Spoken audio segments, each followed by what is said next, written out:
নবীর দেখানো পথ অনুযায়ী যদি বাংলাদেশকে ঘুরে দাঁড়াতে হয়, ন্যায় ইনসাফ প্রতিষ্ঠা করা লাগে, আবার কোরআনের দিকে ফিরে আসা লাগবে, ঠিক কিনা বলেন?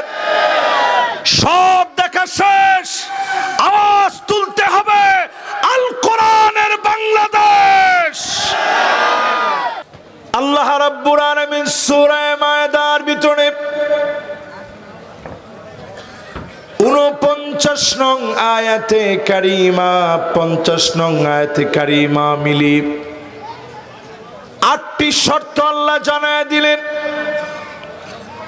প্রথম শর্ত আল্লাহ দিলেন وَأَنِ احْكُمْ بَيْنَهُمْ بِمَا أَنزَلَ اللَّهُ।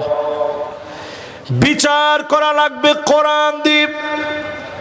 বাংলাদেশের ইতিহাসে 54 বছর পার করে ফেলেছি, আজ অবধি আমার দেশে বিচার কোরআন দিয়ে হয় নাই।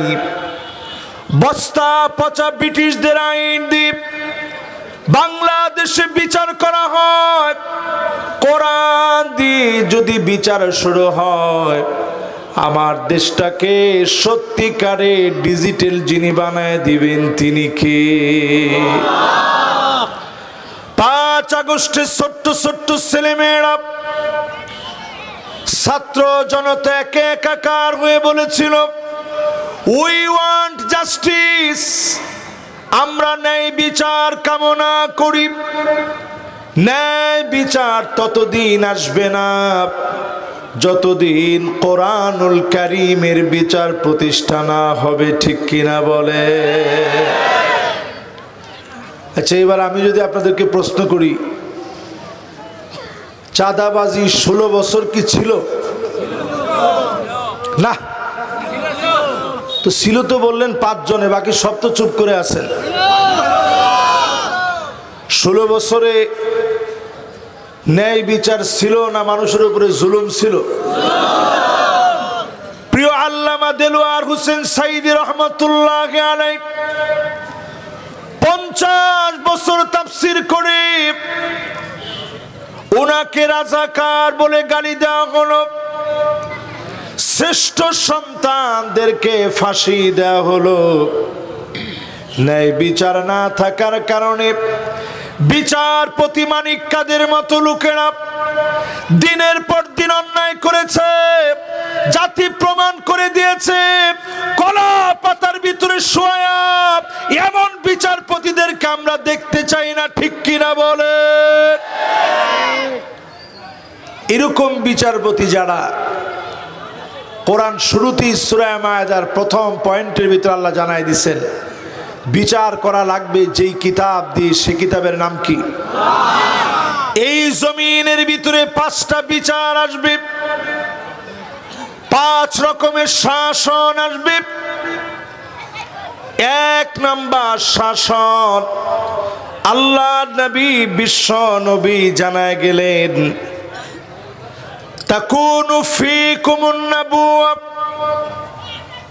এই জমিনের ভিতরে নবুয়তের শাসন আসবে। আল্লাহ নবী দুনিয়াকে দেখা গেলেন মক্কা বিজয়ের পরে কাফেরদেরকে টুকরা টুকরা করে দিতে পারতেন। নবীজি কারো উপরে প্রতিশোধ নেন নাই। আল্লাহ নবী জানায় দিলেন লা তাসরিবা আলাইকুমুল ইয়াউম, আজকের দিনে কোনো প্রতিশোধ হবে না।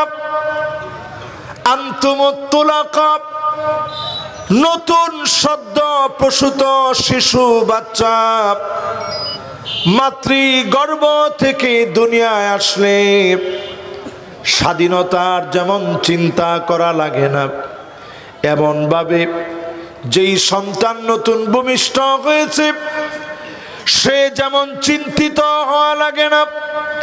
মুসলমানদের কোলে তোমরা থাকবে, তোমাদের চিন্তা করা লাগবে না।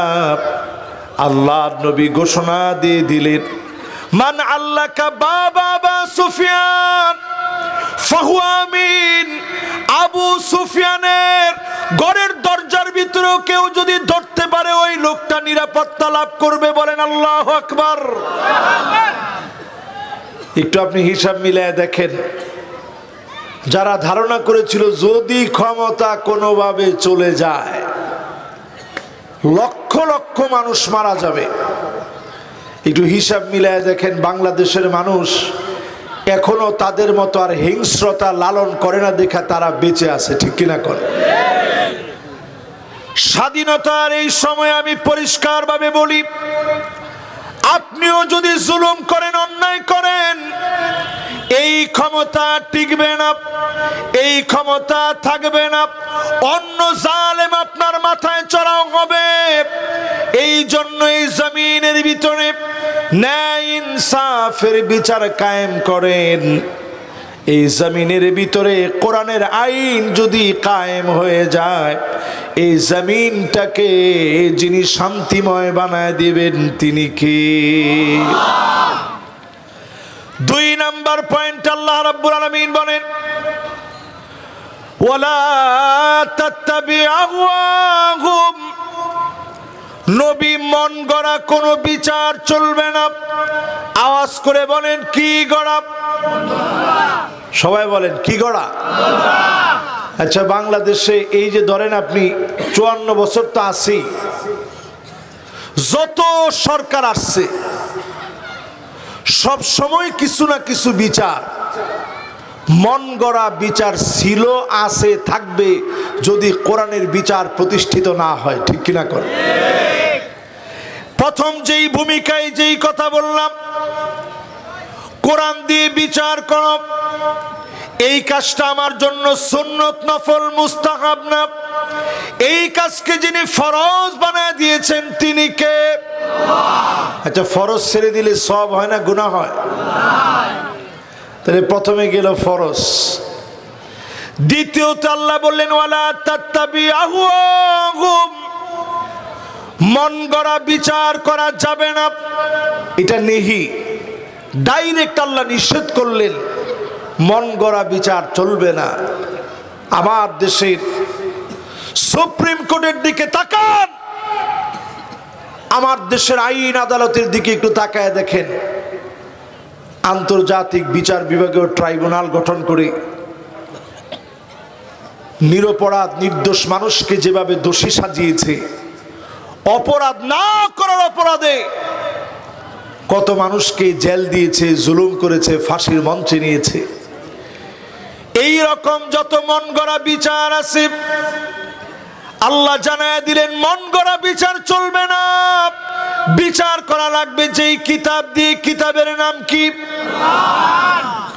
বলতেছিলাম এই পৃথিবীতে শাসন জানি আসবে কয়টা? একটু সবাই হাতটা উঁচা করে দিয়ে বলেন তো দেখি কয়টা? মাশাআল্লাহ, 5 শাসনের বাইরে আমরা আর দেখব না। নবীজি বলে গেছেন 5টা শাসন তোমরা দেখবা। এর মধ্যে নবুয়তির শাসন চলে গেল। বড় কপাল পোড়া, আমরা নবীজিরে দেখি নেই। স্বপ্ন যুগেও নবীজি আপনাকে পাইনি। অনেকে মদিনায় যেতে পারি নাই, নবীজি শহরটা দেখে আসতে পারি নাই। মনটা বড় চায়, আল্লাহর নবীরে দেখলাম না, নবীজির শাসন পেলাম না। নবী তারপরে জানায় দিলেন সুম্মা তাকুনু খিলাফাতান আলা মিনহাজিন নবুওয়া। নবীজির দেখানো পথ অনুযায়ী খুলাফায়ে রাশিদিন এই জমিন শাসন করবে।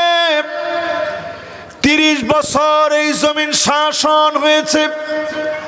আওয়াজ করে বলেন কয় বছর? মাশাআল্লাহ, ছোট ছোট বাচ্চারাও মুখস্থ রাখছে। তাহলে এই পৃথিবীতে শাসন চলবে কয়টা? 1 নাম্বার শাসনের নাম নবুওয়াত, 2 নাম্বার শাসনের নাম খেলাফত। খেলাফত ছিল কত বছর? 30 বছর। নবীজি বলছেন 30 বছর পর্যন্ত খেলাফত থাকবে। আমরা হিস্ট্রি ঘাটলে দেখি 32 বছর 6 মাস পর্যন্ত বলা হয়। ওটা 30-এর কোটা কিন্তু সারায় চলে যায় নাই, 40 হয় নাই। এই জমিনের বুকে যারা খলিফা ছিলেন, হযরতে আবু বকরের জীবনের দিকে তাকান, নিজে কাদের ভিতরে বস্তা নিয়ে কোথায় যেন চলে যান। হযরতে ওমর দূর থেকে তাকায় তাকায় দেখলেন আবু বকর কোথায় যেন চলে যায়। একদিন পিছু পিছু নিলেন দেখার জন্য, কোন ঘরে আবু বকর যাবে আজকে দেখব। কেন বস্তা নিজের কাঁধে নিয়েছে, নজর করে দেখে জীর্ণ শীর্ণ ঘরের ভিতরে হযরতে আবু বকর প্রবেশ করেছে। হযরতে ওমর খেজুর গাছের পিছনে লুকায় পড়লেন। খানিকটা সময় পরে আবু বকর বের হয়ে আসলেন। হযরত ওমর লুকিয়ে পড়ে এবার ঘরের দরজার মধ্যে গিয়ে নক করলেন। দরজা খুলে দিয়েছে বৃদ্ধা অন্ধ একজন মা। হযরত ওমর প্রশ্ন করতেছে, মা গো, একটু আগে যিনি আসছে তারে কি আপনি চেনেন? বৃদ্ধা অন্ধ মহিলা জবাব দেয়, না, তারে আমি চিনি না, তারে আমি চিনি না, তারে আমি জানি না। তবে আমাদের খলিফা যদি তার মতো হতো, এত কষ্ট করে কাদের ভিতরে খাবার বোঝাই করে নিয়ে আসে, বস্তা নিয়ে এসে আমার ঘরে দিয়ে যায়। হযরতে ওমর দূরে দাঁড়ায় আছে। হযরতে ওমর দাঁড়ায় দাঁড়ায় দরজার সামনে শুনল, আমাদের খলিফা যদি এই ব্যক্তির মতো হতো।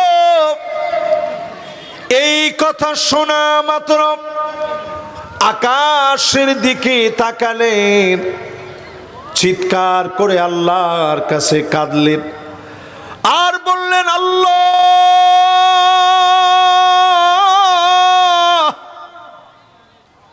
আবু বকর বড় কঠিন বানায় দিয়েছে। খলিফা হয়ে অন্ধ বৃদ্ধা মহিলা কি খাবে, নিজে কাদের ভিতরে বস্তা নিয়েছে। এমন খলিফাদেরকে দিয়ে এই জমিন আল্লাহ শাসন করিয়েছেন। তার মানে বোঝা যায়, যদি এই জমিনের ভিতরে মন গড়া বিচার বাদ দিতে পারেন, 1 টাকার দুর্নীতি হবে না, 1 টাকার কলঙ্ক হবে না। 3 লক্ষ কোটি টাকা মেরে দিয়ে কোন জালেম বাংলাদেশ থেকে পালায় যেতে পারবে না। ঠিক কিনা বলেন? তাহলে বলেন, এই পৃথিবীতে শাসন আসবে কয়টা? 1 নাম্বার শাসনটার নাম কি? মাশাআল্লাহ, এই তো একটু মনোযোগ হয়ে গেছে। এই সাইডের লোকেরা যেভাবে নবুয়ত বলছেন, মাঝখানে বলেন না, এই সাইড বলেন না, সবাই মিলে বলেন, কি নাম? 2 নাম্বার শাসনটার নাম কি? সবাই একত্রে বলেন নাই কিন্তু, কি নাম? 3 নাম্বার শাসন আসবে এই জমিনের ভিতরে। আল্লাহর হাবিব পরিষ্কার বলে গেলেন সহিহ হাদিসের ভিতরে, সুম্মা তাকুনু মুলুকান আদান, এই জমিনের ভিতরে রাজতন্ত্র আসবে, রাজার ছেলে রাজা হবে। ইয়াজিদ থেকে শুরু হলো উমাইয়া, আব্বাসি, মামালুকি, জাহিরি, যত শাসক ছিল, 1000 বছর ধরে চলা রাজতন্ত্রকে যিনি টেনে হিচড়ে শেষ করে দিলেন, তিনি কে? তাহলে 1 নাম্বার শাসনের নাম কি? 2 নাম্বারটার নাম কি? 3 নাম্বারটার কি নাম? রাজার ছেলে রাজা, এটারে সহজে বলে রাজতন্ত্র। 3 নম্বরে নবীজি বললেন, সুম্মা তাকুনু মুলকান জাবরিয়া, স্বৈরা শাসকেরা আসবে, আলেমদেরকে মারবে, কাটবে, মাজলুম মানুষদেরকে দিয়ে জেলখানা ভরবে, অন্যায় অবিচার জুলুমের রাজ্য কায়েম করবে। এমন জালেমদেরকে যিনি নিঃশেষ করে দিবেন তিনি কে? নবীজির শব্দ চয়নটা একটু শুনেন। আল্লাহর হাবিব বলেন সুম্মা ইয়ারফাউহাল্লাহ, জালেমদেরকে আল্লাহ টেনে হিচড়ে নামাবেন। সুম্মা ইয়ারফাউহাল্লাহ, জালেমদেরকে টেনে হিচড়ে নামাবেন।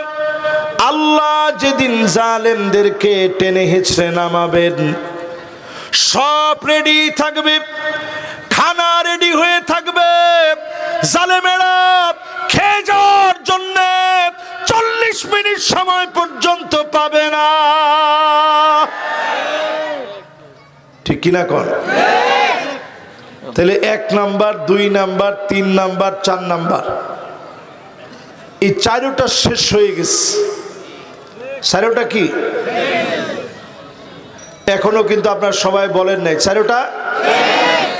তো বাকি আছে কয়টা? শাসন কয়টা আসবে পৃথিবীতে? 5ম নাম্বার শাসন আসবে এই দুনিয়ার ভিতরে।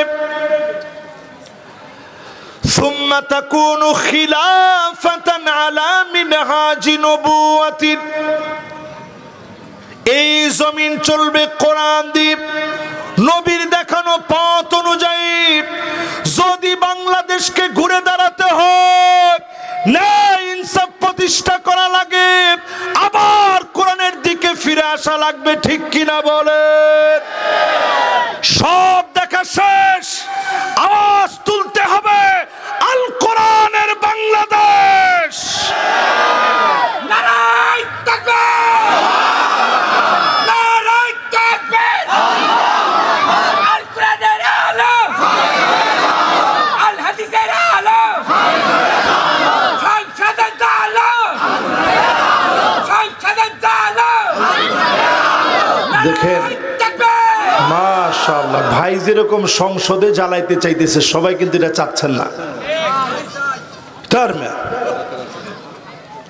এই যে উনি যেরকম স্লোগানটা দিচ্ছে, অনেকেই যখন সংসদে জ্বালো বলছে, আস্তে আওয়াজটা থামাই দিচ্ছে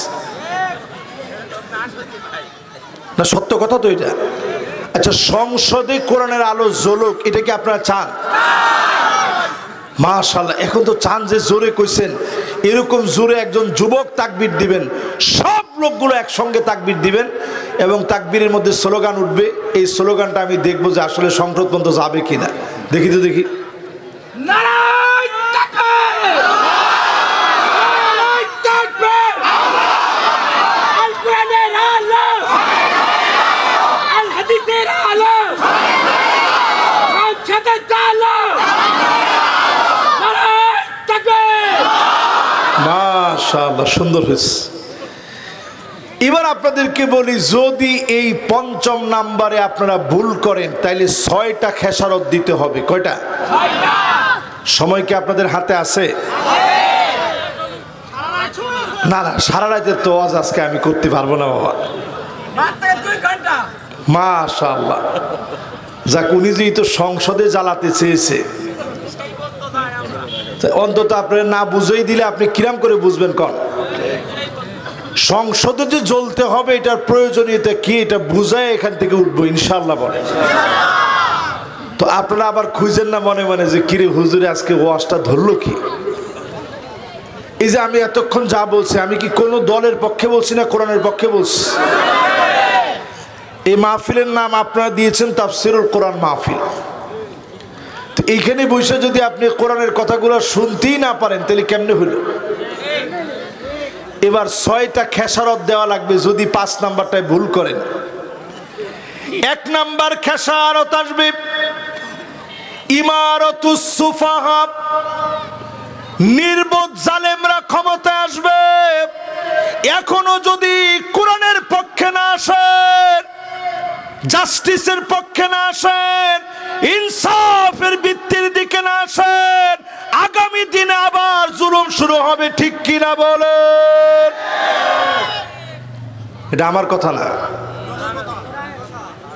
ইমারাতুস সুফাহা, বেশি আরবি বোঝাও দরকার নেই, একেবারে অল্প স্বল্প যারা আরবি বুঝেন তারা নিজেরা অনুবাদ করেন। সুফাহা মানে মূর্খ, ইমারা মানে নেতৃত্ব।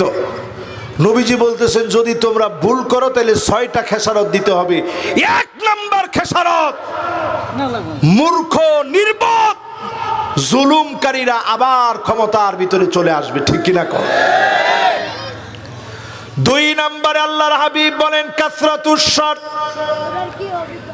জায়গায় জায়গায় নতুন নতুন শর্ত আসবে। আগে দেখতাম যারা আমাদেরকে রাজাকার বলতো, এখন দেখি নতুন করে কিছু লোক আমাদেরকে মৌলবাদী বলে, ঠিক কিনা বলেন? কি ঠিক? তো মৌলবাদী যদি বলা হয়, নবীজি হাদিসের মধ্যে বলছেন কাসরাতুশ শর্ত, নানা রকমের শর্ত দেওয়া হবে, ইসলাম যেন ঘুরে দাঁড়াতে না পারে এই রকম নানা রকমের শর্ত আসবে। মুসলমান সজাগ হন, যদি সজাগ না হন 3 নাম্বার আযাব আমাদের অপেক্ষায় আছে। 3 নাম্বারটা বিয়াউল হুকম, টাকার বিনিময়ে হুকুম বিক্রি হবে, আদালতের ভিতরে নতুন নতুন আইন হবে, আবার আমাকে আপনাকে জেলে ভরা হবে, ঠিক কিনা বলেন? এরপরে 4 নাম্বারটা শুনলে আপনার মাথা খারাপ হয়ে যাবে। 4 নাম্বারে নবীজি বলেন ইস্তিগফাফাম বিদ্দাম, চারদিকে জেনোসাইড শুরু হবে, ঘরে ঘরে গৃহ যুদ্ধ শুরু হবে। বাংলাদেশে যদি গৃহযুদ্ধ লাগাতে না চান আজকেই সজাগ হন, সতর্ক হয়ে যান। আল্লাহর কোরআন দিয়ে বিচার করার সিদ্ধান্ত নেন, মন গড়া বিচার বাদ দিয়ে দেন। যদি মন গড়া বিচার বাদ না দেন, ক্ষমতার দ্বন্দ্বে যদি এখনো লিপ্ত থাকেন, ইস্তিগফাফাম বিদ্দাম, চারদিকে রক্তের সরাসরি হবে। অলরেডি পার্শ্ববর্তী দেশ লেগে আছে, 2 মিনিটে নাকি আমাদেরকে উড়ায় দিবে। আজকে মুসলমান সজাগ হয়ে যান, রমজান আসতেছে, এর আগে সিদ্ধান্ত নেন অবশ্যই যিনি আমাদেরকে বিজয় দিয়ে দিবেন তিনি কে। 5 নম্বরে কাতিয়াতুর রহিম, যদি ভুল করেন আত্মীয়তার সম্পর্ক ছিন্ন হবে, ভাই ভাইকে চিনবে না, পাড়া প্রতিবেশী বুঝবে না, একজন আরেকজনকে মেরে ফেলবে, হত্যা করবে। এরপরে নবীজি 6 নম্বরে নবীজি বলেন আকাল্লুহুম ফিকহান, নির্বোধ লোকদেরকে ক্ষমতায় বসায় দেওয়া হবে। জ্ঞান নাই যাদের তারা ক্ষমতায় বসবে, জুলুম নির্যাতন শুধু বাড়বে। যদি বাঁচতে চান কোরআনুল কারীমের ভিতরে সূরা মায়দার ভিতরে 49-50 নম্বর আয়াতে আল্লাহ পাক 8টা ফর্মুলা দিলেন।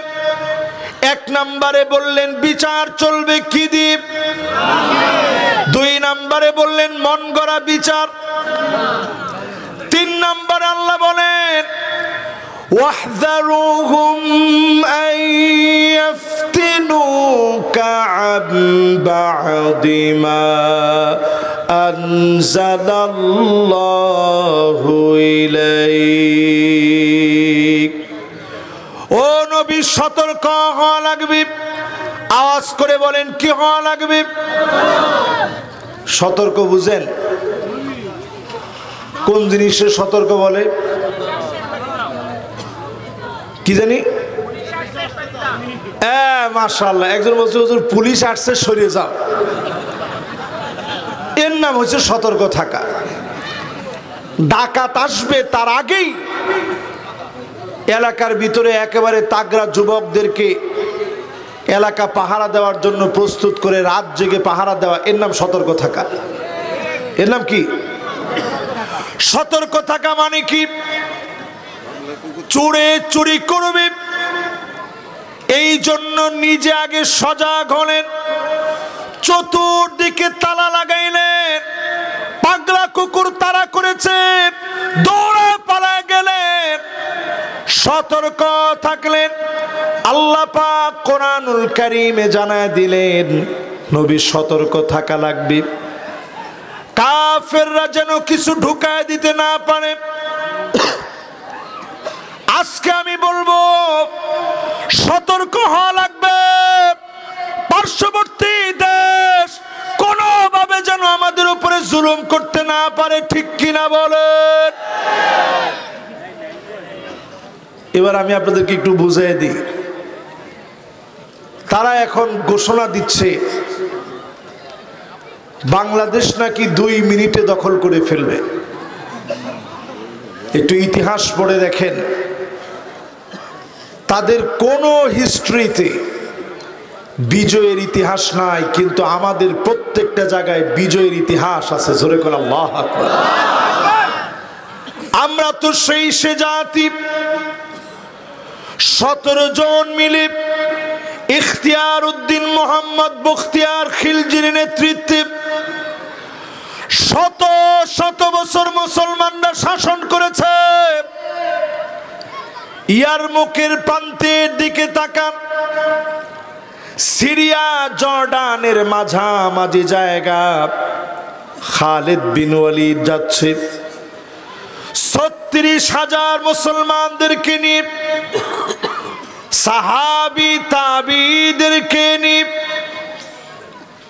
খালিদ বিন ওয়ালিদ যাচ্ছে। অন্যদিকে রোমক সম্রাট 2,40,000 বাহিনী প্রস্তুত করলেন। আওয়াজ করে বলেন কয় লাখ? আমরা কত?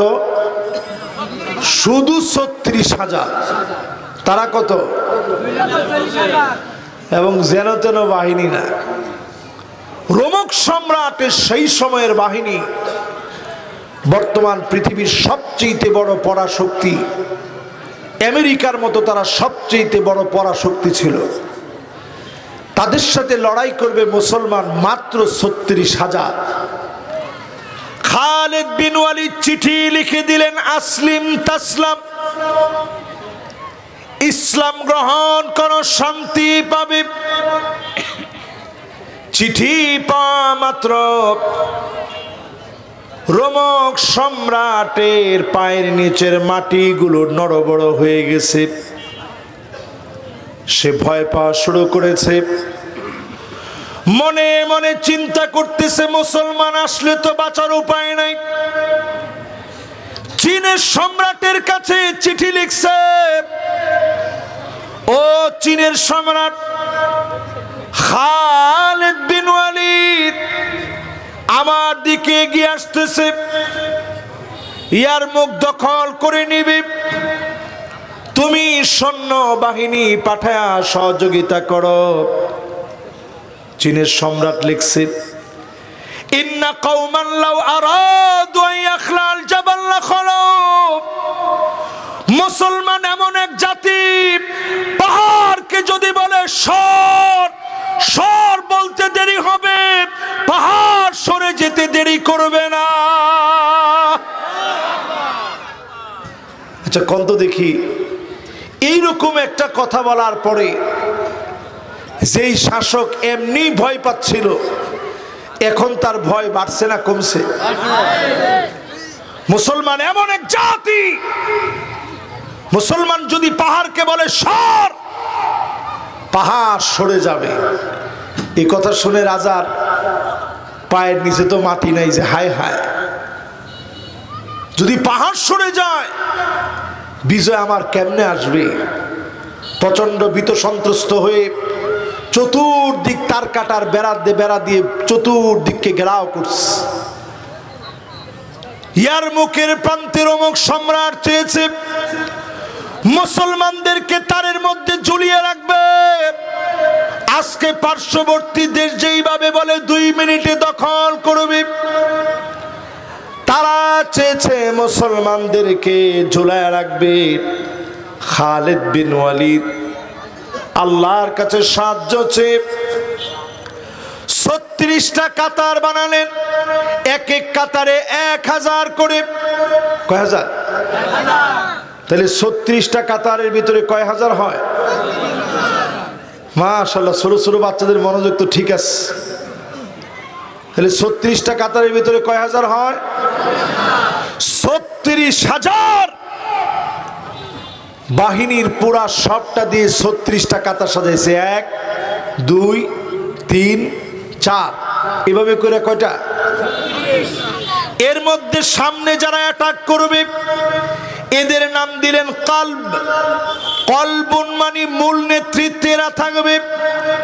ডান দিক থেকে যারা আক্রমণ করবে তাদের নাম দিলেন মাইমানা। বাম দিক থেকে যারা আক্রমণ করবে তাদের নাম দিলেন মাইসারা। শুরুতেই গিয়ে খালিদ বিন ওয়ালিদ রোমক সম্রাটের সেনাপতির দাওয়াত দিলেন, আসলিম তাসলাম। দাওয়াতের সৌন্দর্য দেখে ইসলাম গ্রহণ করো, শান্তি পাবে। আর সঙ্গে সঙ্গে সেনাপতিরে বললেন, আমরা যুদ্ধ করতে আসি নাই। কি করতে আসি নাই?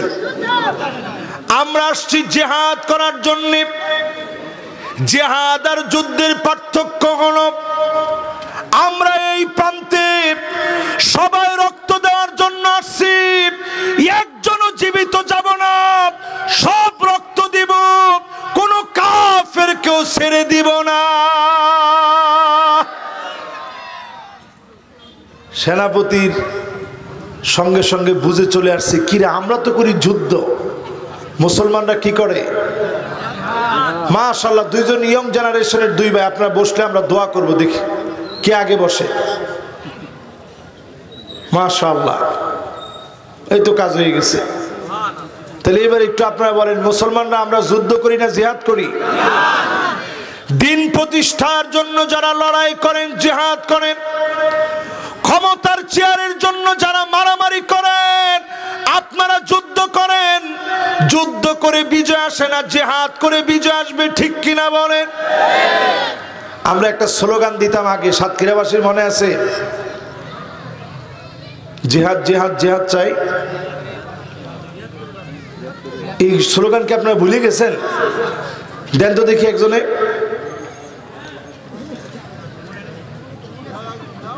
জিহাদ জিহাদ জিহাদ চাই, নারে তাকবীর। এটা সীমান্তবর্তী এলাকা তো, পাশে ভারত না, এই জন্য একটু ঢিলঢাল হয়ে গেছে আর কি। না না, আবার কয় ঢিল হয় না। আপনারা জিহাদ জিহাদ জিহাদ চাই স্লোগান ভুলে গেছেন, আপনারা কয় ভয় করি না ভারতরে। তাহলে এবার একটু আমার সঙ্গে সঙ্গে বলেন, 36,000 সাহাবায়ে কেরাম ভয় পাইছে? তারা ছিল কত? তারা ছিল 2,40,000। আমরা ছিলাম কত? কাঁটাতারের বেড়া তারা লাগিয়েছিল মুসলমানকে ঝুলায় রাখবে। সেই কাঁটাতারের বেড়ায় আমরা ঝুলি নাই। এত পরিমাণ রোমক সম্রাটের সৈন্য বাহিনী মারা গিয়েছে, পুরা কাটা তার সব ভরে গেছে। সেনাপতি শুরুতেই কালেমা পড়ে ফেলছে। আজ আমরা বলবো সতর্ক হন। যদি আপনি সতর্ক হয়ে যান, আগামীর বিজয় যিনি মুসলমানদেরকে দিবেন তিনি কে? 3 নাম্বারটা শেষ, এবার 4 নাম্বারটা বলবো। বেশিক্ষণ সময় আর কষ্ট দিব না, আমি মোটামুটি আর 4টা আপনাদেরকে বলে এরপরে বিদায় নিব ইনশাল্লাহ। বলেন 4 নম্বরে আল্লাহ রাব্বুল আলামিন বলেন, فَإِن تَوَلَّوْا فَاعْلَمْ أَنَّمَا يُرِيدُ اللَّهُ أَن يُصِيبَهُم بِبَعْضِ ذُنُوبِهِمْ। এরপরেও যদি ঘাড় তেরামি করো, কোরআন দিয়ে রাষ্ট্র চালাও নাই, মন গড়া বিচার করছো, সতর্ক হও নাই,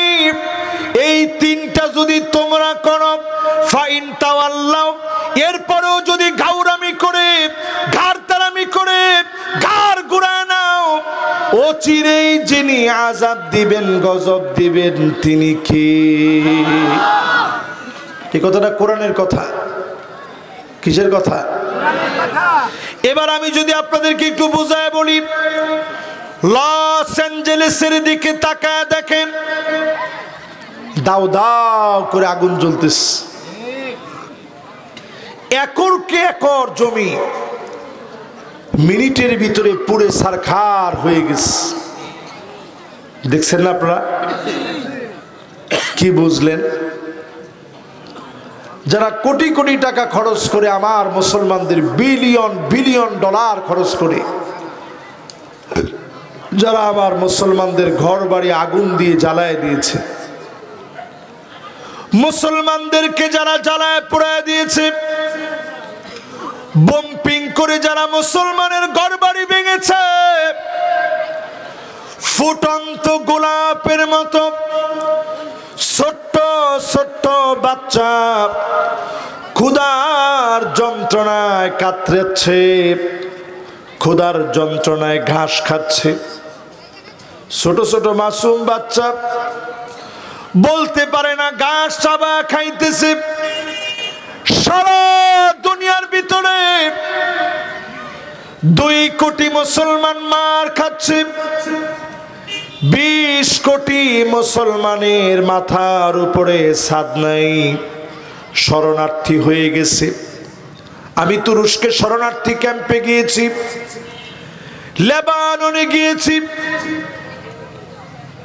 ওয়ার্ল্ডের বহু দেশের শরণার্থী ক্যাম্পে গিয়েছি, জর্ডানে গিয়েছি।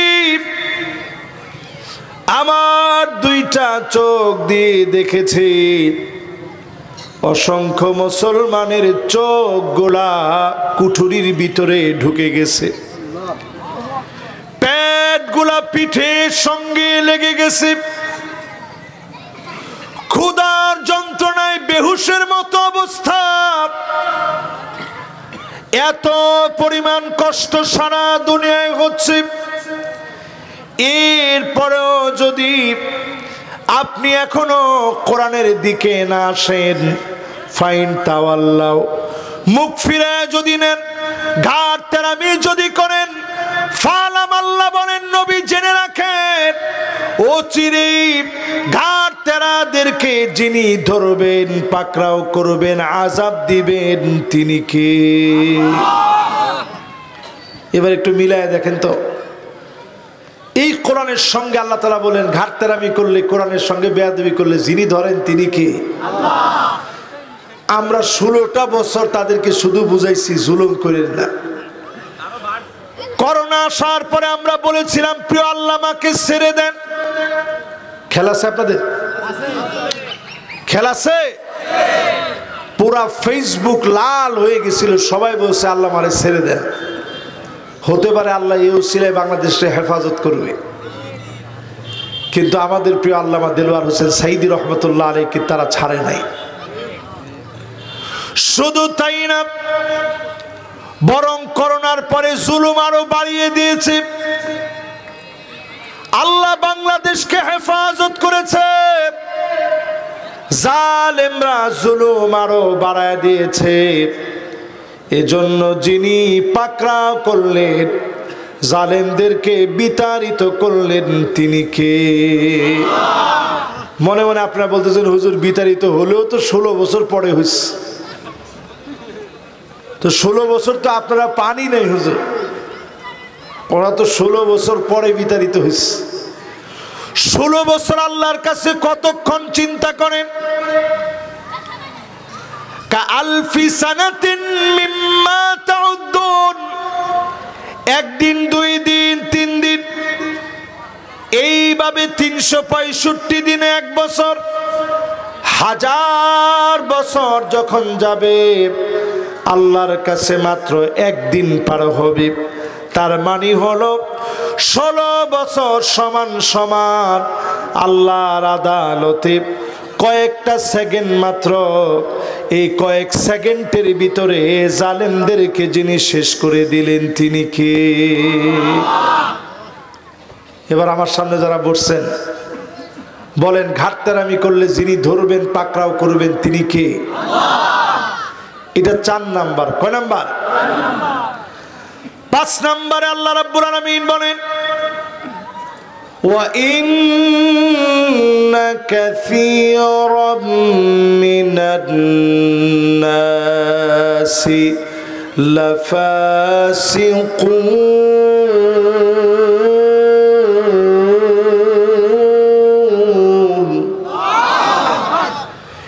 নিশ্চয় অধিকাংশ লোকেরা আল্লাহ প্রথমে ইন্না বললেন, এরপরে কাসীরুম মিনান নাস বললেন। একজন দুজন লোক না, অধিকাংশ লোকেরা লাফাসিকুন ফাসিক হবে, মিথ্যা মিথ্যুকের পিছনে দৌড়াবে। ঠিক কিনা বলেন? এখন যদি আমি আপনাদেরকে প্রশ্ন করি, আপনারা কিসের পিছনে দৌড়াচ্ছেন? একটু নিজে প্রশ্ন করেন।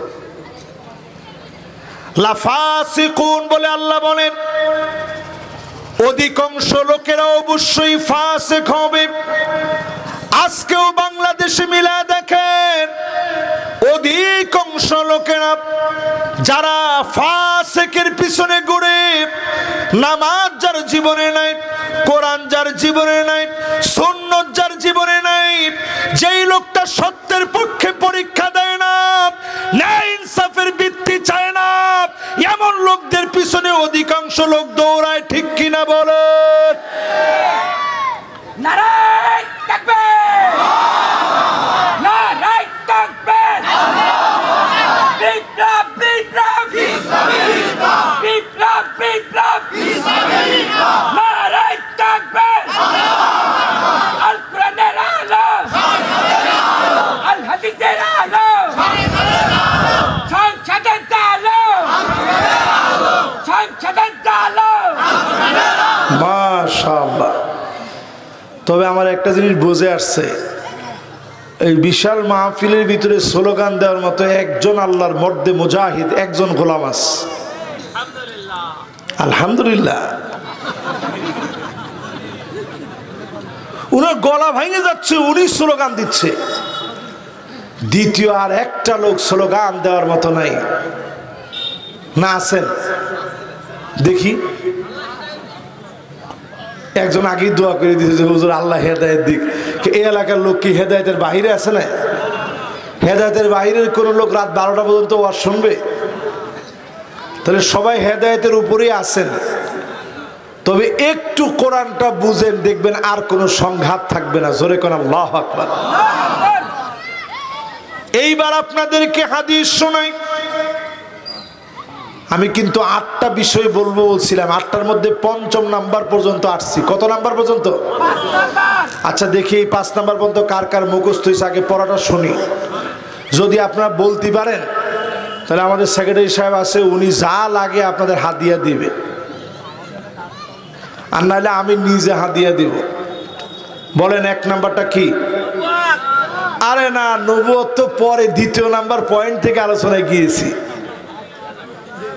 সূরা মায়েদা থেকে 2টা আয়াতের 8টা পয়েন্ট বলবো। এই জমিনে যে দিন কায়েম করতেই হবে, দ্বিতীয় কোনো রাস্তা নাই, এর উপরে 8টা পয়েন্ট বলবো। জোরে কোন কয়টা? 1 নাম্বারটা কি? বিচার চলবে কোরআন দিয়ে। জোরে কোন আল্লাহু আকবার। 2 নাম্বার, মন গড়া কোনো বিচার চলবে না। 3 নাম্বার, সতর্ক হওয়া লাগবে। কি হওয়া লাগবে? 4 নাম্বার, ঘাট তেরামি বাদ দিতে হবে। এখনো তেরামি করবেন, আযাব আসবে। 6টা আযাব বললাম যে। 5 নাম্বার, অধিকাংশ লোক হবে ফাসিক, তারাই কেবল কোরআনের বিরোধিতা করবে। ঠিক কিনা বলেন? এখন আপনি হিসাব মিলায় দেখেন, কোরআনকে যারা হাবিজাবি বলতে পারে, তুমি সব হতে পারো, আল্লাহর কসম মুসলমানদের নেতা তুমি হতে পারো না।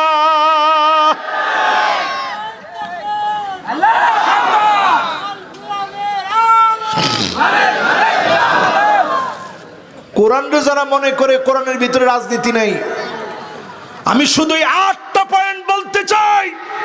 এই 8টা পয়েন্টের একটা পয়েন্টের ভিতরে ইসলামী রাজনীতির বাহিরে অন্য কিছু কল্পনা করা যায় না। আপনি নিজে দেখেন, আল্লাহ নিজে বলতেছে একজন দুজন না, বাদুন নাস না, নাফারুম মিনান নাস না, ফারাদুম মিনান নাস না, কাসীরুম মিনান নাস, অধিকাংশ লোকেরা হবে লাফাসিকুন, ডাইরেক্ট ফাসিক, তারাই কোরআনের বিরোধিতা করবে। ঠিক কিনা বলেন? এই কথা কার কথা? আল্লাহ। লিল্লাহি তাকবীর। এক নাম্বার বিচার চলবে কি দিয়ে? দুই নাম্বার মন গড়া বিচার। তিন নাম্বার সতর্ক থাকা লাগবে পুরাপুরি। কার কথা? চার নাম্বার ঘাটতেরামি করা। আচ্ছা, এই সাতক্ষীরার লোকেরা ঘাটতেরারে কি বলে? ঘাড় বেকা, ঘাটতেরা, ঘাওরা। আরো কোন শব্দ আছে? কালামুখ। হ্যাঁ, কালামুখ। ও কালামুখ বলে না? এ শব্দ জিন্দিগিতে কোনোদিন শুনিনি। কালামুখ কেউ বলে না? ওই ঘাড়তেরা লোকেরই কালামুখ বলে। তাহলে এবার দেখেন আল্লাহ এক শব্দ দিয়ে কি বুঝাই দিয়েছে, ফাইন তাওয়াল্লাও। এরপরেও যদি কেউ মুখ ফিরায় নেয়, ওই কালামুখর জন্য সে ফাসিক, অচিরেই আল্লাহ আযাব দিবে। ঠিক কিনা কর?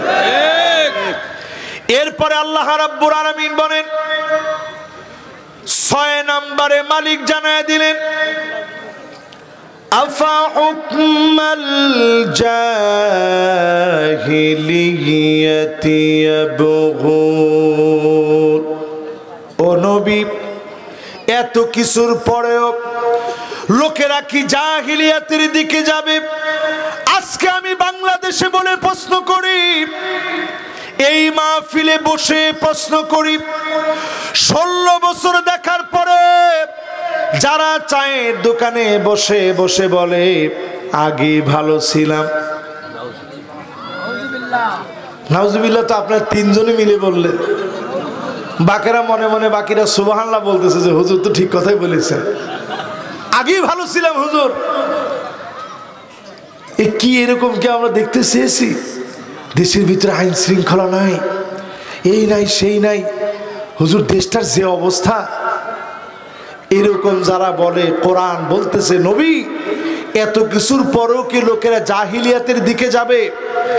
এখনো যারা ইসলাম প্রতিষ্ঠার চিন্তা করেন নাই, আপনি জাহিলিয়াতের দিকে আছেন, আমি বলবো জাহিলিয়াত ছেড়ে দেন, কোরআনের পক্ষে চলে আসেন। ঠিক কিনা বলেন? এখনো কিছু লোক, ওই দিনেও দেখলাম এক লোকের সাংবাদিকরা গেছে, আগে মাইটটার দেয় না, আগে শুধু মানুষ ভয় দেখাইছে। সে প্রথমে যখন ভয় দেখাচ্ছে তখন তার মোটামুটি একটু জোর ছিল। সে বলতেছে আমি মরে গেলেও বলবো জয় বাংলা। না না না, মরে গেলেও জয় বাংলা বলবে। পরে একটু পরে আর বেশি মারা লাগে না, পুরাপুরি কয়েকটা বাটাম দিয়েছে। বাটাম বুঝেন তো? আবার সাতক্ষীরার বাটাম না, কিন্তু সাতক্ষীরার বাটাম কিন্তু খুব কঠিন বাটাম। বিচারপতি মানিককে যদি সাতক্ষীরার এই বর্ডারে ধরা পড়তো, তোর মাথার একটা চুলও বাকি থাকতো না, সব শেষ হয়ে যেত। তাহলে এবার একটু আপনি চিন্তা করেন, যতজন আমার এখানে বসছেন, সামান্য কিছু বাটাম দিয়েছে সিলেটে, সাতক্ষীরার বাটাম কম না বেশি? আফা হুকমাল জাহিলিয়াতি ইয়াবগুন। এত কিছুর পরেও লোকেরা কি জাহিলিয়াতের দিকে যাবে? আইনাগরের এত জুলুমের পরে আমার ব্যারিস্টার আরমানের সঙ্গে নিজে কথা বলেছি, নামাজ পড়তে দেয় নাই, গড়ি চেয়েছে গড়ি পর্যন্ত দেয় নাই, সারাদিন চোখ বেঁধে রেখেছে, হাত পিছনের দিকে বেঁধে রেখেছে, দিনের পর দিন অন্যায় করেছে। আমার আজমি ভাইকে, এত বড় জেনারেল আমান আজমি ভাইকে দিনের পর দিন চোখ বেঁধে রেখেছে, অন্যায় করেছে।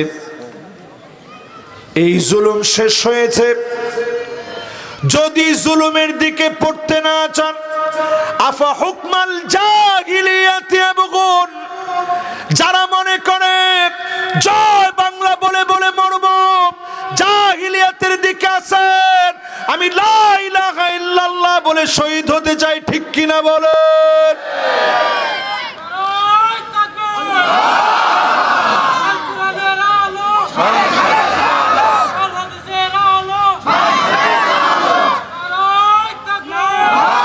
মাশাআল্লাহ, এই তাকবীরটা একেবারে ইয়ং মানুষ তো, তাকবীরটা ঠিক আছে, গলা এখনো ভাঙে নাই কিন্তু তার। তাহলে এবার একটু সবাই আমার সাথে আওয়াজ করে বলেন, জয় বাংলা বলে মরবেন না লা ইলাহা ইল্লাল্লাহ বলে মরবেন? লা ইলাহা ইল্লাল্লাহ বলে। কালেমা পড়ানোর জন্য লোক খোঁজা লাগবে না, ফাঁসির মঞ্চে নিয়ে যাবে, হাসতে হাসতে চলে যাবে। আইওয়াফিকাহু বিআমালিন সালিহিন ক্বাবলা মাউতিহি, এমন হতে পারে বিছনায় শুয়ে মারা গেছেন, শহীদি মওত আপনার সারা জীবনের চা ছিল। আইয়ুবাল্লিগাহু মানাজিলাশ শুহাদা ওয়া ইন মাতা আলা ফিরাশিহি, বিছনায় শুয়ে মারা গেলেও শহীদি মওত যিনি দিয়ে দিবেন তিনি কে? প্রিয় আল্লামা হুজুর সব মাহফিলে বলতেন, আল্লাহ শহীদি মওত দিও। আমি যেদিন উনি দুনিয়া থেকে চলে যাবেন, শেষ হাসিটা যেদিন দিছেন, আল্লাহর কসম করে বলে, আমি মাগরিবের নামাজ যাচ্ছিলাম, আমি হাসিটা দেখে আমার কাছে মনে হয়েছে জালেমরা মনে হয় আর বাঁচতে দিবে না। নামাজটা পড়ে আসছি, আমার বুকের ভিতরে চিনচিন করে ব্যথা করতেছে। আমি ভাবতেছি কিরে হঠাৎ করে এরকম লাগতেছে কেন? বিছানার মধ্যে আমি শুয়ে পড়লাম, একটু পরে একটা ভূমিকম্প হলো, আমার ভিতরে একটা প্রকম্পন লেগে গেল। আমার মনে হচ্ছিল প্রিয় আল্লামার নাই। একের পর এক ফোন আসতেছে। মাসুদ সাইদি ভাইকে ফোন দিয়েছি, রিসিভ করতে পারে নাই। অনেকের কাছে খবর নিয়েছি, সবাই বলতেছে প্রিয় আল্লামার নাই। হসপিটালে ছুটে গেলাম, সেখান থেকে দেখতে না পেয়ে ওনার বাসায় গেলাম। মনে মনে চিন্তা হলো একবারের জন্য তো বাসায় নিয়ে আসবে। জালেমরা ওনার পরিবারকে দেখানোর জন্য একবারের জন্য নিয়ে যায় নাই।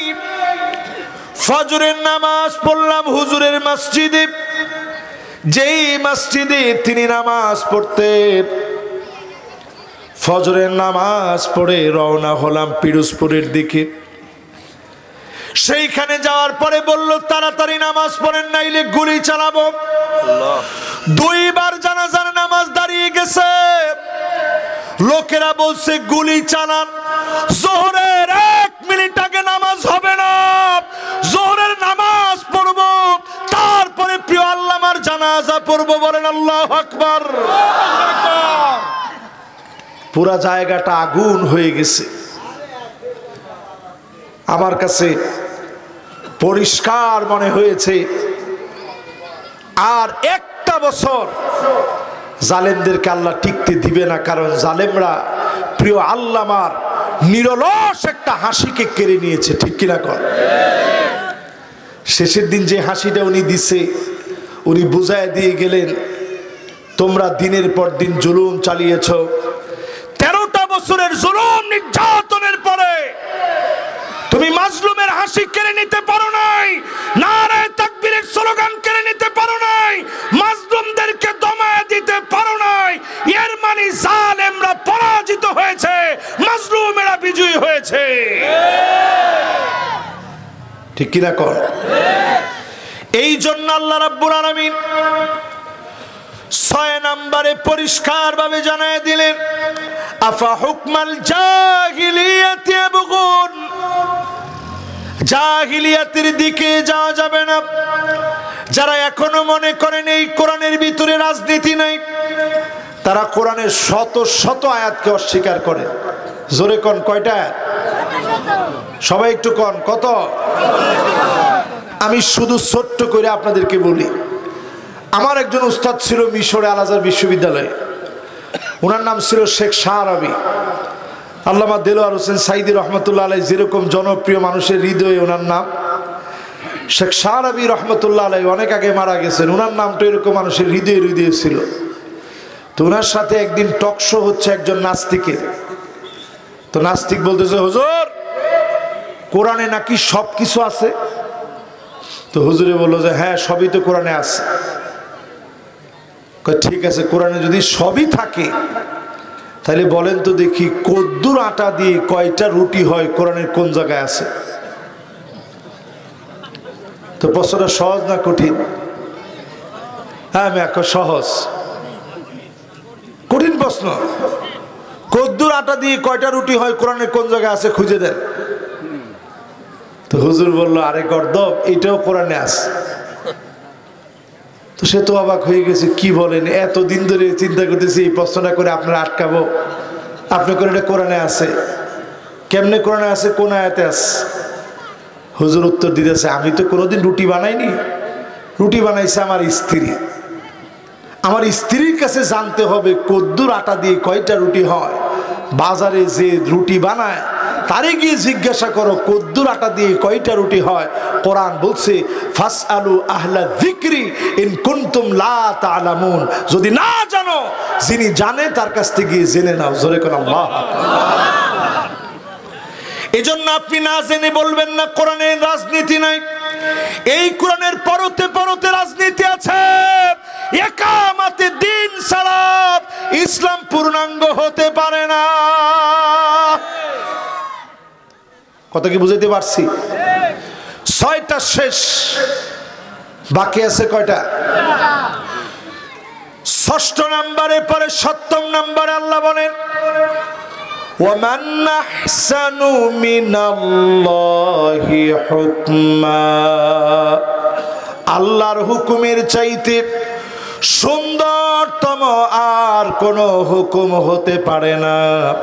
সবচাইতে সুন্দর নিয়ম যিনি দিয়ে দিয়েছেন তিনি কে? বাংলাদেশের আইনের প্রতি শ্রদ্ধা রেখে বলি, ব্রিটিশদের 200 বছরের পুরানো বস্তা পচা আইন দিয়ে দেশটা চলে। কত তো কয় না। এবার আপনারা আমি বলি সমান আইন কাকে বলে? মনে করেন একজন আপনার সাথে সন্ত্রাসী কর্মকাণ্ড করে হাতটা ভেঙে দিছে, আপনি হাতের বিনিময়ে টাকা দিলেন, পয়সা দিলেন, সব দিলেন, কিন্তু হাতের সমান কি হয়েছে? না। ইসলামী আইন যখন আসবে তখন বিচার করবে কাজী। কাউরে মেরে ফেলছেন, বিনিময়ে আপনারে মরতে হবে, মৃত্যুদণ্ড মেনে নিতে হবে। কেসাস। জোরে কোন কি? চুরি করলে হাত কাটা, বনের সম্পদ না দিলে আপনি জালেম, আপনাকে আটকানো হবে, আইনের আওতায় আপনাকে আনা হবে। কাউকে অন্যায়ভাবে মারলে, চাঁদাবাজি করলে, দুর্নীতি করলে গাছের সঙ্গে বেঁধে জনসম্মুখে বিচার করা হবে। এমন কয়েকটা নেতার কর্মী জনসম্মুখে যদি বিচারের সম্মুখীন হতো, আমার বাংলাদেশ কবে দুর্নীতিমুক্ত হয়ে যেত। ঠিক কিনা কর? এই জন্য আল্লাহ রাব্বুল আলামিন বলেন এই কোরআনের চাইতে সুন্দর কোন হুকুম হতে পারে না। এই হুকুম যিনি দিয়েছেন তিনি কে? মাশাআল্লাহ, এক মুরব্বী ওনার বাচ্চা নিয়ে ঘুম রেখে চলে আসছে, দ্রুত আসেন। মাশাআল্লাহ, এরকম হলে না মাহফিলের ভিতরে মনোযোগটা বাড়ে। বসেন এবার তাড়াতাড়ি। এবার শেষ 8 নাম্বার, বলেন কয় নাম্বার? মাশাআল্লাহ, আপনারা চাইছিলেন যে হুজুর আরো 10 মিনিট বেশি করেন, আমরা 10 মিনিট বেশির পথে আছি। লিকাউমি ইউকিনুন, এই কোরআনের দিকে সবাই আসবে না, প্রবল বিশ্বাসী যারা হবে, আখিরাতে বিশ্বাস যারা করবে, আল্লাহর সামনে দাঁড়ানোকে যে ভয় করবে, ওই লোকটা কোরআনের দিকে আসবে। ওই লোককে যিনি বিজয়ী বানায় দিবেন তিনি কে? এই 8 পর্যন্ত বইলা এখন আপনাদেরকে 5টা হাদিস শোনাবো। জোরে কোন কয়টা? 1 নাম্বার হাদিস, মানিক বাররাত কদামাহু ফি সাবিলিল্লাহ। এই 8 কাজ বাস্তবায়ন করতে হলে পেট চালানোর জন্য চাকরি করেন, ব্যবসা বাণিজ্য করেন, এই দুনিয়াকে চালানোর জন্য সময় দেওয়া লাগবে। মানিক বাররাত কদামাহু ফি সাবিলিল্লাহ, মাগনা এই সময় আল্লাহ দিবে না। এই সময় যারা দিবেন, হারামাহুল্লাহু আলাইহিন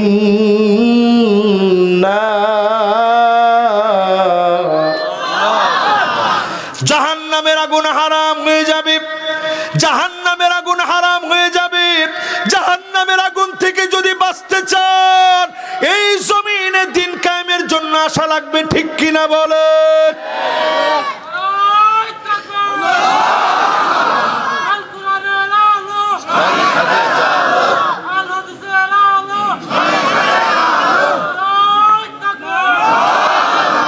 কেউ মনে ব্যথা পান নাই তো? দেখেন, নাটাও সবাই বলে না, ব্যথা পান নাই তো? এবার আমি আপনাদেরকে একেবারে ভালোবেসে, ভালোবাসা থেকে দরদ দিয়ে বলি, জাহান্নামের আগুন কি সহ্য করতে পারবেন? না না, সাতক্ষীরার লোক পারবে। এটা শহীদ ঈদগাহ। শহীদ ঈদগাহ বুঝে? কিছু বক্তারা মাঝখানে আওয়াজ উঠাইছিল যে সাতক্ষীরা বয়কট। মাথা ঠিক আছে? কোন এলাকা তুমি বয়কটের কথা বলো? সাতক্ষীরা তুমি বয়কট করো? তুমি সাতক্ষীরার হিস্ট্রি পড়ো নাই? এই মাটির পরতে পরতে শহীদদের রক্ত পড়ে আছে। এই মাটির সাথে গাদ্দারি মানায় না, ঠিক কিনা কর? আমরা বহুত পেয়েছি এই দিনের কথা বলে। ইমাম আবু ইউসুফ আলাইহির রহমত, হানাফি মাযহাবের এত বড় আলেম, তরমুজ মানুষ ফেলে দিয়েছে, তিনি কুড়িয়ে কুড়িয়ে নিয়ে গিয়ে ওই তরমুজ থেকে ছালগুলা উঠায়া উঠায়া তিনি খেয়েছে, ক্ষুধাগুলা নিবারণ করেছে। ইসমাইল কফফাল আশ-শাশি, উজবেকিস্তানে আমার নিজের চোখে গিয়ে দেখেছি, ছোট ছোট তালা বানায়া বাজারে বিক্রি করেছে। এরপরে তিনি চলছে। ইবনে হাজার আসকালানির মতো আলেম, হাতের মধ্যে ঠোসা পড়ে গেছে, পাথরের কাজ করতে গিয়ে এত কষ্ট করে মেহনত করে ইনকাম করেছেন, দিনের খেদমত করেছেন। আল্লাহর আদালতে জবাব যদি আল্লাহ চান, একটা কদম জবাব দিয়ে সামনে যাওয়া যাবে না, ঠিক কিনা বলেন? কিসের বয়কট টয়কট কোন মেয়া? যতদিন ওয়াজ চলতেছে, মানুষ যেমনে শুনতেছে ওয়াজ শোনান, সেই দিন যেন দেখতে না হয়। ওই যে 6টা আযাবের কথা বলছি, উজবেকিস্তানে আযাব আসছে। আযাব কেমন হয়েছে জানেন? কোরআন শরীফ মাটির নিচে পুঁতে রেখেছে মুসলমানের দেশে, ইমাম বুখারীর দেশে, ইবনে সিনার দেশে, ইবনে খালদুনের দেশে, ইমাম মাতুরিদির দেশে, বুরহানুদ্দিন মারগানানির দেশে কোরআন মাটির নিচে পুঁতে রাখছে। পড়ার মতো আলেম দুনিয়ার মধ্যে জীবিত ছিল না। এখনো মারামারি করবেন? যদি মারামারি করেন, টুপি থাকবে ঠিক, মাথা থাকবে না, টুপি পরবেন কনে? তোমার ঠিক তো কয় না? এই জন্য আজকে থেকে ইমানের পথে অবিচল হন। লিকাউমি ইউকিনুন, আল্লাহর সামনে দাঁড়াইতে হবে।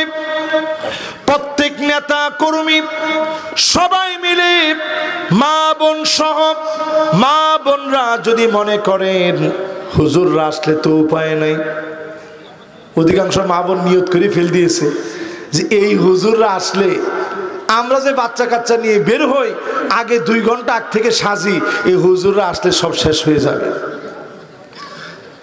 আমি কথা দিতে পারি, ইনসাফ ভিত্তিক সমাজ বিনির্মাণ যদি হয়, রাত 2টার সময় আপনি যাবেন, কোন ইফতিজার আপনাকে দেখে ইফতিজিং করতে পারবে না।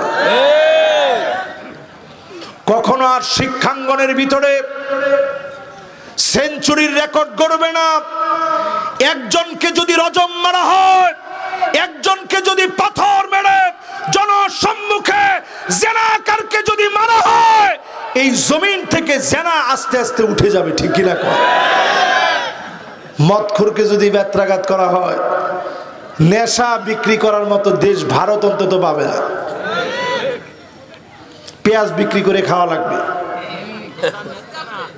গরু বিক্রি করে খেতে পারবেন, কিন্তু ইয়াবা, ফেন্সিডিল, প্যাথেডিন, হেরোইন ভুলে যান, এগুলা বাংলার জনগণ ছুঁয়েও দেখবে না 2 দিন পিটাইলে।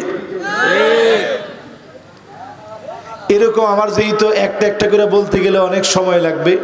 শেষ কথায় কয়টা হাদিস জানি বলছিলাম। 1 নাম্বার হাদিস, দিন প্রচারের সময় দেন, চাকরি করেন যেমনে, প্রত্যেক দিন 1 ঘন্টা হলেও সময় দেন, শুধু দিনের কথা বলবেন। বাজারে ব্যবসা করেন, যাওয়ার সময় ভাইদেরকে বলবেন, ভাই আল্লাহর জমিনে দিনটা প্রতিষ্ঠিত করি, কোরআন দিয়ে রাষ্ট্রটা চলুক, আসুন এই দাওয়াত দিন। প্রত্যেকের জায়গা থেকে সচেষ্ট হন। যদি হতে পারেন জাহান্নামের আগুন যিনি হারাম বানায়া দিবেন তিনি কে? অনেকে বুড়া হয়ে গেছেন, হুজুর আমরা বুড়া মানুষ, এইগুলো হুজুর আমাদেরকে দিয়ে হবে না। নবী আপনারা কি বলতেছে একটু শুনেন। মান শাবা শাইবাতান ফিল ইসলাম হারামাহুল্লাহু আলাইহিন নার। যেই মানুষের দাড়ি পেকে গেছে, চুল পেকে গেছে, দিন বিজয়ের স্বপ্ন দেখেছে, এমন ব্যক্তির জন্য যিনি জাহান্নামের আগুন হারাম বানায়া দিবেন তিনি কে? একটু স্বপ্ন দেখেন। 3 নম্বরে আল্লাহর হাবিব বলেন, না অসুবিধা নেই, শেষে আইসা 2 একটু কথা হইতেই পারে। এই আপনাদের ছেলেরাই একটু কথা বলছে, কোনো অসুবিধা নাই তো ইনশাআল্লাহ। 3 নাম্বার হাদিস, নবীজি বলেন, আল্লাহ যাকে পছন্দ করবে জিবরিলকে ডেকে বলবে, ইন্নী উহিব্বু ফুলানান ফাহিব্বুহু। ও জিবরিল, আমি আমার অমুক গোলামকে পছন্দ করে ফেলেছি, তুমিও পছন্দ করে ফেলো। জিবরিল যখন পছন্দ করবে, আসমানের ভিতরে এলান হয়ে যাবে, আসমানবাসী পছন্দ করবে, জমিনের ভিতরে এলান হবে, জমিনবাসী পছন্দ করবে, কানে কানে ছড়ায় দিবে, টাকা খরচ লাগবে না, বিনা টাকায় যিনি জনগণের নেতা আপনারে বানায় দিবে তিনি কে? এই কথার সাথে কি আপনারা একমত? না একমত না মনে হয়। একটা চেয়ারম্যানের নির্বাচনে 3-4 কোটি টাকা খরচ করে। আরে 3-4 কোটি তো কম কইছি মিয়া। এটা মেম্বার হওয়ার জন্য 2 কোটি 3 কোটি টাকা খরচ করা হয় বাংলাদেশের প্রেক্ষাপটে। আর আপনি চিন্তা করেন, এখনই যদি আপনি বিচার করেন, জালেমদের পকেটে এত টাকা ছিল, এখন যারা মাজলুম এদের পকেটে এরকম টাকা আছে না, কিন্তু দিনের কাজ ঠিকই চলতেছে, ঠিক কিনা কর? এরপরে আমার ভাইয়েরা, 4 নাম্বার হাদিস, আল কোরআনু গিনান লা ফাকরা বাদাহু ওয়ালা গিনান দুনাহু। এই কোরআন হলো ধনী, এই ধনী কোরআনের কাছে যারা আসবেন তাদেরকে যিনি ধনী বানায় দিবেন তিনি কে? আজকে থেকে একটু কোরআনের দিকে নিয়ত করে আসেন। এই দেশ ধনী হবে, রাষ্ট্র ধনী হবে, আপনি ধনী হবেন, যিনি ধনী বানায় দিবেন তিনি কে? আল্লাহ আপনি সাক্ষী থাকেন। এই দেশ ধনী হবে যদি কোরআনের দিকে আসেন। এবার 5 নাম্বার হাদিসটা শোনায়া কি 5 নাম্বার, কয় নাম্বার? 5 নাম্বার হাদিস হলো, আইওয়াফিকাহু বিআমালিন সালিহিন ক্বাবলা মাউতিহি। দিনের পথে যারা থাকবে আপনাকে পছন্দ করে নামাজরত অবস্থায় রোজা মুখে কোরআন তেলাওয়াতের সময়ে দিন বিজয়ের স্লোগানে, দিন বিজয়ের মিছিলে অথবা ফাঁসির মঞ্চে কালেমার বিজয়ের জন্য শহীদি মৌত দিয়ে যিনি কবুল করে নেবেন তিনি কে? মানুষ তাকায় দেখে বলবে আহ কি মৃত্যু হয়েছে ওনার। আর তাদের মৃত্যু হবে দেখবেন ডক ডক ডক ডক গিলতে গিলতে। মানুষ মরে যাওয়ার পরে জিজ্ঞাসা করা লাগবে কেমন ছিল? মানুষ মনে মনে করে কবরে গেলে বাটাম খালি বুঝবি তুই কিরাম ছিলি, ঠিক না? ওই যে ওইরকম বিভিন্ন জুস টুস খাইতে খাইতে মৌত হয়, অনেকগুলার মৌত হয় বিভিন্ন বাড়ি গিয়ে, কোনোটার মৌত হয় বিভিন্ন নারী কেলেঙ্কারিতে গিয়ে, ঠিক কিনা কর? অনেকটির মৌতে পরে এরকম হা করে তিনজনে মিলে সাইড পা ধরে কমাইতে পারে না, কিরে নামে না তো। কোনোটা এরকম খোঁড়া দিয়ে রাখছে, কোনো রকম সোজা করতে পারে না, টাইনা দিয়ে ধরলে ঠাস ঠাস করে আওয়াজ হয়। আর দেখবেন যারা ইসলামের পথে মারা যায় তারা শহীদি মৌতটা এরকম সুন্দর হয়, বুকের ভিতরে গুলি চালাইছে ঠিক, কিন্তু মুখের ভিতরে জান্নাত দেখে জান্নাতি হাসি ফুটে গেছে। জোরে করে আল্লাহ। এই মাহফিলে সবার প্রতি উদার আহ্বান থাকবে, আর দেরি করার সময় নেই।